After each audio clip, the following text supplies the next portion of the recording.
नमस्ते। SD capital के official YouTube channel पे आप सबका स्वागत है। आज का सेशन पहला पार्ट है, जो अपकमिंग 4 सेशन सीरीज़ का पहला पार्ट है। इस सेशन में हम डिस्कस करेंगे कुछ पॉइंटर्स, कुछ टॉपिक्स जो एक बिगिनर को हेल्प करेगा अपने इक्विटी मार्केट को एनालाइज करने में, उसको समझने के लिए और साथ ही साथ इन्वेस्टमेंट स्टार्ट करने के लिए। अगर आपको याद होगा और लास्ट वीडियो आपने हमारा देखा है तो उसमें हमने बोले थे कि as a part of corporate social responsibility SD Capital ये इनिशिएटिव ले रहे हैं सो दैट एक फाइनेंशियल अवेयरनेस क्रिएट हो और स्पेशली बिगिनर्स को हेल्प हो इक्विटी मार्केट में इन्वेस्टमेंट करने के लिए। साथ ही साथ सेशन के एंड में एक फ्री स्टॉक रिकमेंडेशन भी होगा as promise from our side always, वो भी रहेगा। और हमने एक फेसबुक पेज भी शुरू किया है, उसके डिटेल्स डिस्क्रिप्शन बॉक्स में होगा इस वीडियो के साथ, तो प्लीज़ उस डिस्क्रिप्शन बॉक्स में उस फेसबुक पेजेस को फॉलो करें, हमारे वीडियोस देखते रहें। आज का सेशन शुरू करते हैं। क्यों हमने ये इनिशिएटिव लिया पॉइंटर्स प्रोवाइड करने के लिए, टॉपिक प्रोवाइड करने के लिए। As a beginner, as a layman, जब हम कोई भी इन्वेस्टमेंट करने के लिए सोचते हैं इक्विटी मार्केट में, दो सवाल हमारे दिमाग में आते हैं। एक, क्या बाय करना है, साथ ही साथ कब बाय करना है। अब इन दोनों के क्वेश्चंस के आंसर करने के लिए बेसिकली हमें दो चीज़ों पे बहुत अच्छे से ध्यान देना पड़ेगा। एक है फंडामेंटल एनालिसिस और दूसरा है टेक्निकल एनालिसिस। अब इस सेशन में हम स्पेशली इन दोनों टॉपिक्स पे ही, आज के सेशन पे इन दोनों टॉपिक पे ही हम हाईलाइट करेंगे। उससे पहले एक चीज़ देखते हैं, इन्वेस्टमेंट होराइजन। आप प्लीज़ अगर ग्राफ में देखेंगे, वीडियो के साथ जो साथ में ग्राफ है उसमें अगर आप चेक करेंगे तो इन्वेस्टमेंट होराइजन में क्या होता है, अगर कोई इन्वेस्टमेंट करना चाहता है, बोलते हैं कि थोड़ा टाइम के लिए, जैसे 2 से 3 महीने के लिए, तो उनको उस टाइम पे ज़्यादा टेक्निकल एनालिसिस पे ध्यान देना चाहिए। साथ ही साथ अगर कोई इन्वेस्टर लॉन्ग टर्म जैसे 2 to 3 या 3+ ईयर्स के लिए इन्वेस्टमेंट करना चाहते हैं तो उनको फंडामेंटल एनालिसिस या फंडामेंटल देखना चाहिए कंपनी का। एसडी कैपिटल की तरफ से हम ये स्ट्रांगली बिलीव करते हैं कि ऐसा कुछ नहीं होता है। टेक्निकल एनालिसिस और फंडामेंटल एनालिसिस दोनों इक्वली इम्पॉर्टेंट है, दोनों इक्वली साथ ही साथ चलते हैं। और इन्वेस्टमेंट से, इक्विटी मार्केट के इन्वेस्टमेंट से अगर आपको हेल्दी रिटर्न जनरेट करना है तो आपको दोनों ही एनालिसिस पढ़ना होगा, समझना होगा, साथ ही साथ उसको मास्टर भी करना होगा, तब जाके आपको लॉन्ग टर्म में एक हेल्दी रिटर्न मिलेगा आपके इन्वेस्टमेंट पे इक्विटी मार्केट से। अब बात करते हैं फंडामेंटल एनालिसिस से पहले शुरू करते हैं, क्या है ये फंडामेंटल एनालिसिस। फंडामेंटल एनालिसिस में हम एक कंपनी का इनवर्ड में देखते हैं। क्या है ये इनवर्ड, जैसे कि कंपनी का क्या इनर स्ट्रेंथ है, क्या कंपनी का वीकनेसेस है, क्या विजन है मैनेजमेंट का, क्या जो मैनेजमेंट पे जो बोर्ड ऑफ डायरेक्टर्स बैठे उनका क्या विजन है, उनका क्या क्लियर पाथ है, क्या उनका इस चीज़ में एक्सपर्टीज़ है, जिस फील्ड में वो काम कर रहे हैं वो कंपनी का क्या एक्सपर्टीज़ है। साथ ही साथ ये तो हो गया मैनेजमेंट पर्सपेक्टिव से ये सारी चीज़ें। साथ ही साथ देखेंगे फाइनेंशियल्स के पर्सपेक्टिव से, जैसे कैश फ्लो स्टेटमेंट कैसा है, P&L statement, profit and loss statement कैसा है कंपनी का। साथ ही साथ एक चीज़ और भी देखेंगे जब हम फंडामेंटल एक कंपनी का एनालाइज करेंगे, वो है क्या इस कंपनी का कुछ कॉम्पिटिटिव एडवांटेज है, मतलब क्या इसके पास कोई प्रोप्राइटर टेक्नोलॉजी है, कुछ रिसर्च है जो उस कंपनी को अपने कॉम्पिटिटर से अलग करता है और मार्केट में उसका प्रेजेंस और भी ज़्यादा मजबूत करता है।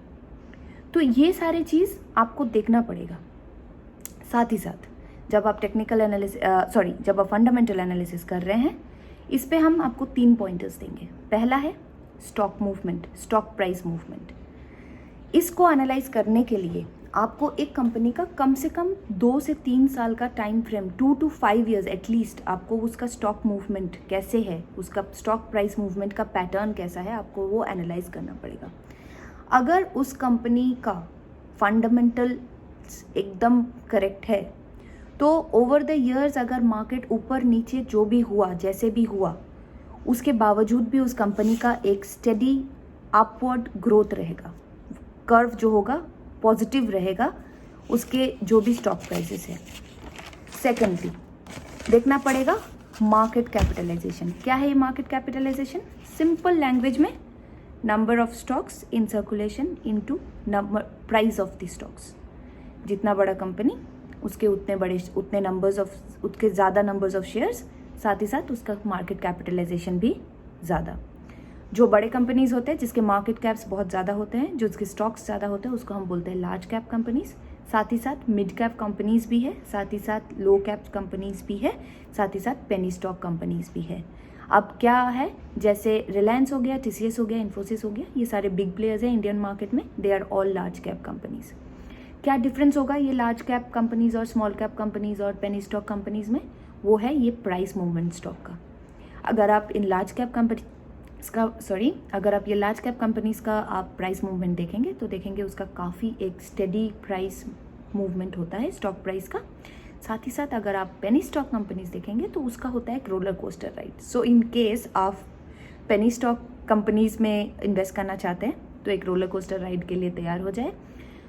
लेकिन लार्ज कैप कंपनीज में करेंगे तो ओवर द ईयर उसका एक डेफिनेटली एक स्टेडी पैटर्न होगा, एक स्टेडी मूवमेंट होगा। अभी एक थर्ड पॉइंट देखते हैं इस पे। जब आप फंडामेंटल एनालिसिस कर रहे हो एक कंपनी का तो आप क्या देखोगे? आपको चेक करना है डेट लेवल्स। ये काफ़ी ज़्यादा इम्पॉर्टेंट एस्पेक्ट है और इसको आप अच्छे से एनालाइज करें जब आप इन्वेस्टमेंट करने की सोच रहे हैं, क्योंकि इन एनी केस अगर एक कंपनी लिक्विडेट होता है तो सबसे ज़्यादा जो लिक्विडेट जब होता है तो सबसे ज़्यादा जो क्लेम होता है वो होता है डेटर्स का। क्यों? क्योंकि वो थर्ड पार्टी होते हैं और जो भी कैश एसेट उस टाइम पे रिट्रीव होगा सबसे पहले डेटर्स को अपने पैसे मिलेंगे, मतलब उनका पार्ट मिल जाएगा।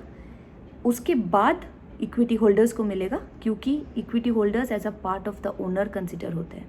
डेटर्स थर्ड पार्टी है, बट आप जब शेयर खरीदते हो, जैसे पहले भी आपने सुना होगा, जब आप शेयर खरीदते हो आप एक कंपनी का एक पार्ट ओनर होते हो उस पर। तो इस सिचुएशन में इक्विटी होल्डर्स को डेफिनेटली सेकंड आएगा, सबसे पहले डेटर्स को पैसा दिया जाएगा in case of any liquidity, any unfortunate situation अगर ऐसा कभी रेज हुआ तो। दूसरा चीज़ जो है आपको वो चेक करना है कि इस डेट के एस्पेक्ट से कि डेट सर्विसिंग कैसे होता है। अब ये डेट सर्विसिंग क्या है? हम जब एज ए इंडिविजुअल लोन लेते हैं बैंक से तो उसका इंटरेस्ट पे करते हैं। सिमिलर केस जब कंपनीज लोन लेते हैं तो उसको भी अपना इंटरेस्ट पे करना होता है। और कैसे पे करते हैं अपने ये कंपनीज अपना इंटरेस्ट? जो भी उसका फ्री कैश फ्लो होता है अपने डेली ऑपरेशन से, उसको वो यूज़ करते हैं उसको पे करने में, उसके इंटरेस्ट को पे करने में। This is the way of debt servicing. इसी को हम बोलते हैं डेट सर्विसिंग। तो अगर जैसे आपको ये देखना है कि कंपनीज अगर किसी भी वजह से कंपनी एक लिक्विडिटी क्रंच पे चला गया, कोई भी इशू हो सकता है। फॉर एग्जांपल अभी इकोनॉमी पूरा डाउन है, इकोनॉमी में ऊपर नीचे हो रहा है, ये पैंडमिक सिचुएशन कोविड-19 में अगर कोई कंपनी लिक्विडेट होता है, फिर वो अपने ऑपरेशंस से जो भी अपना कैश है वो उस टाइम पे उसके लिए वो नहीं हो पाएगा, मतलब वो अमाउंट ऑफ मनी वो जनरेट नहीं कर पाएगा, अपने कैश फ्लो को जनरेट नहीं कर पाएगा अपने रेगुलर ऑपरेशन से, क्योंकि इकोनॉमी डाउन है, कुछ भी सिचुएशन हो सकता है। इस टाइम पे क्या होगा? डेट सर्विसिंग करना डिफ़िकल्ट रहेगा। ये कंपनी में बहुत ज़्यादा गलत इम्पैक्ट होता है, क्योंकि इस टाइम पे या तो कंपनी अपना एसेट सेल करेगा, इमीडिएट सेलिंग ऑफ, या फिर कहीं और से लोन लाने की कोशिश करेगा, उसको लोन लेगा हायर इंटरेस्ट पे। तो ये सिचुएशन थोड़ा टफ है और ये सारे सिचुएशन पे आपको ये सब ध्यान रखना पड़ेगा कि डेट लेवल्स तो है, साथ ही साथ डेट सर्विसिंग कैसे हो रहा है और इस कंपनी का अभी का फ़िलहाल ऑपरेशन कैसे चल रहा है। तो ये भी आपको चेक करना है जब आप ये डेट लेवल्स फंडामेंटल एनालिसिस आप कर रहे हो एक कंपनी का। ये सब factor typically as I said पहले भी कंपनी को बैडली इम्पैक्ट करते हैं, बट हम जब डेट लेवल देख रहे हैं तो हमको ये भी चेक करना है कि कंपनी कौन से सेक्टर में है, कौन से सब सेक्टर में है। मतलब अगर आप एक कंस्ट्रक्शन कंपनी का डेट लेवल चेक करो जो usually on the higher side होता है, टू IT कंपनी जिसका debt level on a lower side होता है तो वो सही नहीं होगा। तो आपको चेक भी ये करना पड़ेगा कि सब सेक्टर्स कैसे परफॉर्म कर रहे हैं, सेक्टर्स कौन से परफॉर्म कर रहे हैं, कंपनी कौन से सेक्टर में है। तो ये सब भी आप जज करें इस एस्पेक्ट में। मुझे लगता है ये जो 3 पॉइंटर्स और जो फंडामेंटल एनालिसिस के लिए अभी तक मैंने बात करी है, अगर आप इसको पढ़ेंगे, एनालाइज करेंगे, समझेंगे तो आपको भी हेल्प होगा इन्वेस्टमेंट करने से पहले। अभी देखते हैं टेक्निकल एनालिसिस। अभी फंडामेंटल एनालिसिस में हमने क्या देखा, जो इनवर्ड जो भी था कंपनी का मैनेजमेंट, कंपनी का स्ट्रेंथ, वीकनेस एक्सेट्रा एक्सेट्रा। अभी टेक्निकल एनालिसिस में जो हम फोकस करते हैं वो होता है आउटवर्ड मूवमेंट। आउटवर्ड में क्या देखना होता है, ओवरऑल मार्केट कैसा, आप जब देखेंगे तो आप देखेंगे ओवरऑल मार्केट कैसा परफॉर्म कर रहा है, वो सेक्टर कैसे परफॉर्म कर रहा है, स्टॉक प्राइसेस मूवमेंट का क्या पैटर्न है, साथ में वो कंपनी कैसा मूव कर रहा है, उस कंपनी का क्या, कंपनी कैसे मूवमेंट कर रहा है, मार्केट के जो भी सिचुएशन है उसमें कंपनी कैसा अपना स्टॉक प्राइस, अपना मूवमेंट कैसे है। ये जो होता है technical analysis, it's all about price movement, direction of price movement as well as pace of movement. मतलब क्या प्राइस मूवमेंट है, कौन से डायरेक्शन में प्राइस मूवमेंट कर रहा है और कितना टाइम फ्रेम में पेस कैसा है, कैसे कौन से टाइम में किस टाइम पे वो उसका प्राइस मूवमेंट हो रहा है।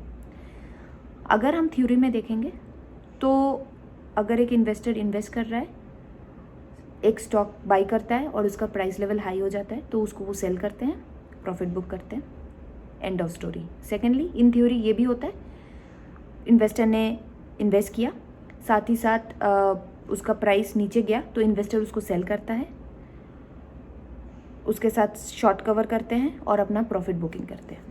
बट रियल वर्ल्ड में ऐसा नहीं होता है। मूवमेंट प्राइस का कभी कभी साइडवेज भी हो सकता है। क्या होता है ये साइडवेज मूवमेंट, कुछ टाइम के लिए, जैसे फॉर अ वीक और for a month price move तो कर रहा है बट वो ना टॉप लेवल को छू रहा है ना लोअर लेवल को छू रहा है। अगर आप अभी ग्राफ में देखेंगे तो जो टॉप लेवल होता है उसको बोलते हैं रेजिस्टेंस लेवल और जो बॉटम लेवल होता है उसको बोलते हैं सपोर्ट लेवल। अगर स्टॉक का प्राइस रेजिस्टेंस लेवल को क्रॉस कर जाता है, साथ ही साथ उसमें अब देख रहे हैं कि ट्रेड वॉल्यूम भी अभी बहुत है, इसका मतलब ये है कि लोग काफ़ी ज़्यादा इम्प्रेस्ड है या वो कन्विंस्ड है कि उसकी कंपनी का फंडामेंटल्स और बाकी सब ठीक है और कंपनी फ्यूचर में हाई ग्रोथ देगा, तो लोगों का उसमें भरोसा है, तो वो अभी भी इन्वेस्टमेंट चालू है। सेकंड सिचुएशन, अगर कंपनी का स्टॉक प्राइस बॉटम लेवल को सपोर्ट लेवल के पास नीचे चला जाता है और वहाँ पे भी आप देख रहे हो कि ट्रेड वॉल्यूम ज़्यादा है, मतलब लोग कन्विंस नहीं है इस परफॉर्मेंस का इस कंपनी का, और वो उस टाइम पे क्या कर रहे हैं, अपने सारे जो भी इन्वेस्टर्स थे उसको सेल कर रहे हैं, शॉर्ट सेल कर रहे हैं और अपना प्रॉफिट बुक कर रहे हैं।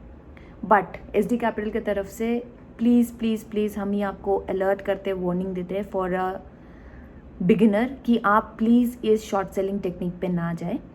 It's a very tricky business और उसके लिए काफ़ी एक्सपर्टीज़ की ज़रूरत है। तो हम आपको बोलेंगे कि आप प्लीज़ जब तक अपना सारा सब अपने अच्छे से मार्केट समझ नहीं लिया है या आप एक्सपर्ट नहीं हो तो आप प्लीज़ ये शॉर्ट सेलिंग टेक्निक्स ना अपनाएं फ़िलहाल एज अ बिगिनर।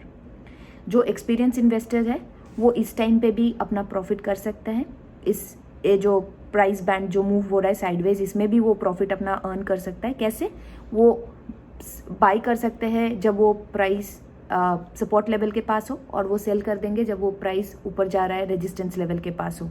बट उसके लिए वो काफ़ी ज़्यादा जैसे उस एस्पेक्ट को ध्यान देते हैं, जैसे स्टॉप लॉस प्राइस, क्या सेल प्राइस होना चाहिए, और बहुत ज़्यादा विजिलेंट होते हैं मार्केट में कि कैसे इन्वेस्टमेंट करना है, तब जाके उनको पता चलता है। तो एज अ बिगिनर आप तो please please please SD capital की तरफ से हम आपको बता रहे हैं आप इस पे नहीं जाइए।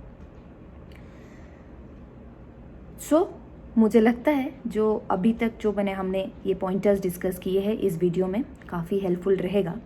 आप टेक्निकल एनालिसिस, फंडामेंटल एनालिसिस को समझने के लिए आप थोड़ा और इस पे रिसर्च कर सकते हैं, थोड़ा पढ़ सकते हैं। ये मैंने बोला था ये फर्स्ट पार्ट है 4 सेशन का। अगला 3 सेशन में भी हम जो नेक्स्ट 3 सेशंस आने वाले हैं उसमें भी हम डिस्कस करेंगे ये सारे पॉइंटर्स, आपको जो हेल्प करेगा।